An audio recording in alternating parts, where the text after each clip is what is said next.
जय जय रघुवीर समर्थ. समर्थ म्हणतात की हे तोपर्यंत आपल्या जीवनाचं आपल्याला सार्थक करता आलं पाहिजे. समर्थ म्हणतात की आपल्या जीवनामध्ये वेळ आहे तोपर्यंत आपल्याला या जीवनाचं सार्थक करता आलं पाहिजे असं समर्थांनी आपल्याला ते सांगितलं. आणि म्हणून समर्थ म्हणतात की या देहामध्ये आपल्या देहामध्ये आत्मा आहे म्हणून आपल्याला किंमत आहे. समर्थ म्हणतात की आपल्या देहामध्ये आत्मा आहे म्हणून या देहाला किंमत आहे. पण समर्थ म्हणतात की एकदा का या देहातून आत्मा निघून गेला, एकदा का या देहातून आत्मा निघून गेला, आपला मृत्यू झाला की मग मात्र या देहाला काहीही किंमत नसते. मग मात्र या देहाला काहीही किंमत नसते. थोडा वेळ झालं की घरातील लोक सुद्धा आणि पाहुणे पै सुद्धा म्हणतात की आता हे प्रेत उचलूया, आता हे प्रेत उचलूया. म्हणजे एकदा का आत्मा निघून गेला की त्या व्यक्तीला नावाने सुद्धा बोलवलं जात नाही असं समर्थांनी आपल्याला इथे सांगितलं. आणि म्हणूनच समर्थ म्हणतात की वेळ आहे तोपर्यंत, काळ आहे तोपर्यंत आपल्याला या जीवनाचं सोनं करता आलं पाहिजे. हे जीवन आपल्याला सार्थकी लावता आलं पाहिजे असं समर्थांनी आपल्याला इथे सांगितलं. आणि म्हणूनच समर्थ म्हणतात की ज्यावेळेस म्हणतात समर्थ की मोबाईल मध्ये नेटपॅक असतो, मोबाईल मध्ये नेटचा डाटा असतो, तोपर्यंत त्या मोबाईलला किंमत असते. मोबाईलचा एकदा का रिचार्ज संपला किंवा आपण जर रिचार्ज नाहीच मारला तर त्या मोबाईलकडे कोणीही जात नाही आणि तो मोबाईल कोणीही बघतही नाही असं समर्थ आपल्याला ते सांगतात. मग मोबाईलला ही किंमत केव्हा आहे? ज्यावेळेस त्या मोबाईल मध्ये नेटपॅक आहे, ज्यावेळेस त्या मोबाईल मध्ये रिचार्ज असतो, त्यावेळेसच त्या मोबाईलला किंमत असते. अन्यथा त्या मोबाईलचा रिचार्ज संपला, त्या मोबाईलचा नेटपॅक संपला की त्या मोबाईलला किंमत नसते असं समर्थांनी आपल्याला ते सांगितलं. आणि म्हणूनच समर्थ म्हणतात की फॅनला पण किंमत केव्हा आहे? ज्यावेळेस वीज असते, ज्यावेळेस लाईट असते, त्यावेळेस आपण फॅन लावतो. पण जर एकदा का दिवसभर लाईट गेली की आपण त्या फॅनकडे आपण बघतही नाही आणि आपल्याला माहिती असतं की लाईट गेलेली आहे त्यामुळे फॅन लागणार नाही. पण ज्यावेळेस लाईट येते त्यावेळेसच फॅन लागतो, पण लाईट गेल्यावर मात्र फॅन लागत नाही. तसं समर्थ म्हणतात की आता त्या मोबाईलकडे आणि त्या फॅनकडे जाऊ नका, आपल्या देहाकडे या. आपल्या देहाचंही तसंच आहे. जोपर्यंत आपल्या मध्ये आत्मा आहे, जोपर्यंत आपलं आयुष्य आहे, तोपर्यंत हे आयुष्य आपल्याला सार्थकी लावता आलं पाहिजे असं समर्थ आपल्याला ते सांगतात. आणि म्हणूनच समर्थ म्हणतात की संत लोकांना माहिती होतं आणि म्हणूनच संत लोकांनी आपलं आयुष्य सार्थकी लावलं.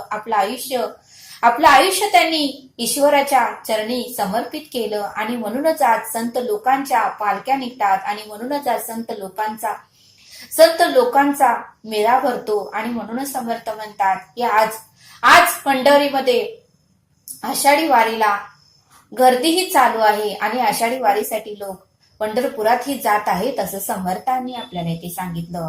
आणि म्हणूनच समर्थ म्हणतात की जोपर्यंत आत्मा आहे तोपर्यंत आपल्याला या देहाचं सार्थकी लावता आलं पाहिजे असं समर्थांनी आपल्याला ते सांगितलं. त्यासाठी समर्थ आपल्याला येथे बोध सांगतात. समर्थ म्हणतात की राम आणि श्याम हे दोघं मित्र होते.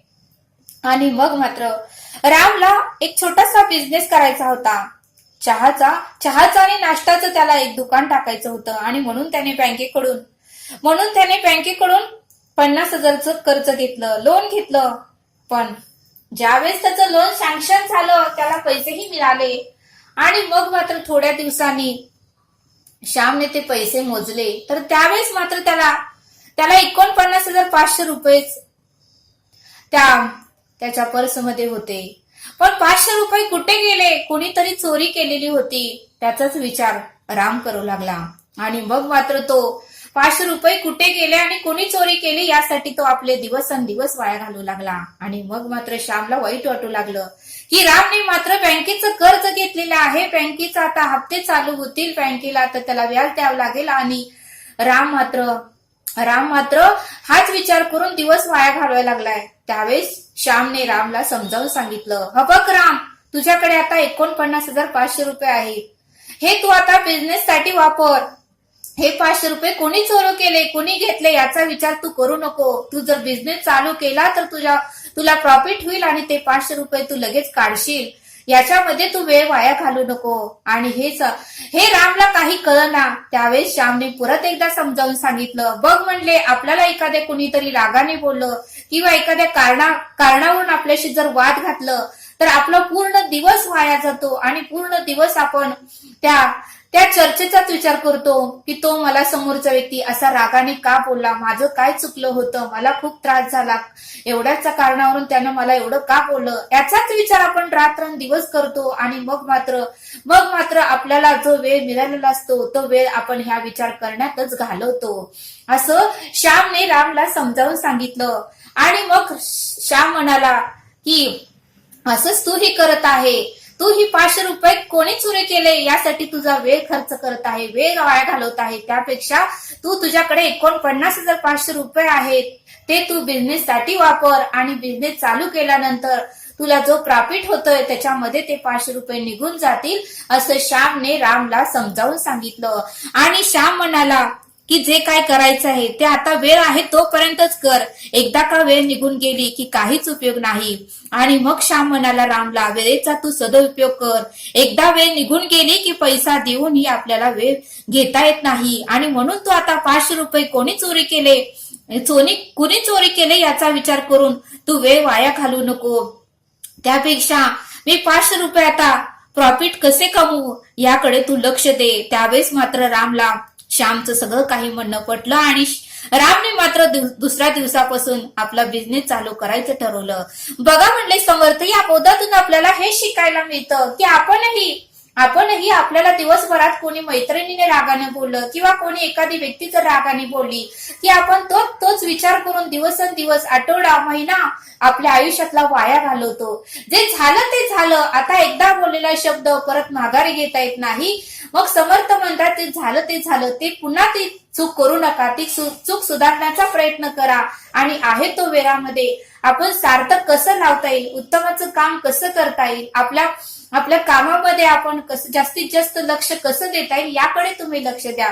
कोणी रागानं मला असं का बोललं, तसं का बोललं, हा विचार करून तुमचा दिवस तुम्ही वाया घालवू नका.